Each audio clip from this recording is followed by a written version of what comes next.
Exactement. Il était temps pour cette année, des résolutions. Chers fumeurs, comme c'est écrit partout, fumez-tu, eh bien j'ai décidé de vous écrire avant qu'il ne soit trop tard. En ce qui me concerne, je n'ai jamais fumé. Pour moi, la cigarette, c'est comme la pipe, je n'aime pas le goût. Pourquoi pas? Et je déteste avoir au téléphone des copines fumeuses. Elles sont capables de sortir des phrases extrêmement longues en apnée, du genre « Ouais, donc, je te disais, je plein, j'adore, quoi. » Et toi? Mais moi aussi, moi aussi. Pourtant, je dois le dire, le prix du paquet de cigarettes me révolte. Aujourd'hui, pour fumer, tu es obligé de taxer. Alors, heureusement que je ne fume pas, parce que moi, je déteste taxer les autres. Enfin, autre chose, en tout cas, que de la thune. D'ailleurs, chers fumeurs, vous devriez pouvoir déduire des impôts toutes les cigarettes que vous donnez, parce qu'à ce prix, c'est clairement un don. Voilà, même moi, j'ai hésité à fumer pour avoir un peu plus de valeur. Vous voyez. À ce rythme-là, le chameau de camel va se transformer en cheval de course. Le plus fou, chers fumeurs, c'est que vous recrachez la fumée. Pardon, mais payer ce prix-là pour même pas avaler, c'est absurde. Enfin, c'est pas moi qui le dis, c'est Zaya. Et le pire, c'est que l'augmentation du prix des cigarettes ne vous dissuade pas. Tout comme les images horribles sur les paquets, dans les débits tabac, on ne voit que ça. Des jeunes tours à bout gris, du sang, du désespoir. On croirait le vestiaire de l'OM après un match de Coupe de France. C'est vous dire si c'est triste. On va avoir des problèmes. Et même les hommes impuissants sur les paquets. C'est vrai, c'est moi, vrai. ça m'a frappé C'est énormément. vrai. D'ailleurs, je vous ai reconnu, David. Merci.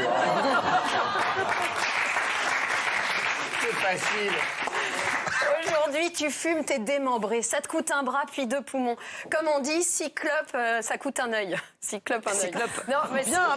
On dit ça quand on est au resto, que tous les autres sont partis fumer dehors et qu'on se retrouve en tête à tête avec sa bouteille de Bordeaux. On dit ça seul, mais on le dit. Voilà. À mon avis, c'est ce qu'on appelle d'ailleurs le tabagisme passif. Pendant que les autres sont tous dehors à fumer, toi, t'es là, assis, seul, comme un con, complètement passif. Voilà. Vous imaginez, moi, si je devais me lever de table et sortir à chaque fois que je bois un verre, mais on me verrait pas de la soirée, Isabelle. Et personne ne s'est jamais plaint d'être victime d'alcoolisme passif, même quand je leur dis d'un peu trop près j'ai envie de toi. Non, parce que c'est vrai qu'après avoir fumé, on sent le tabac froid et après avoir bu, on sent le chaud, le plus chaud. Puis le lendemain, on regrette, surtout quand on a le droit à vas-y, si tu me rappelles pas, je te fume. Voilà, cercle vicieux, donc. J'ai quand même une amie qui m'a dit, moi, je ne sors pas avec les fumeurs. Ils m'allument, ils me consument et ils me jettent. Donc, je vous rassure, j'ai réussi à lui remonter le moral en lui disant « Oui, mais contrairement à la clope, toi, au moins, tu resserres. » Tu te souviens, Camille, quand je t'ai dit ça? Et puis...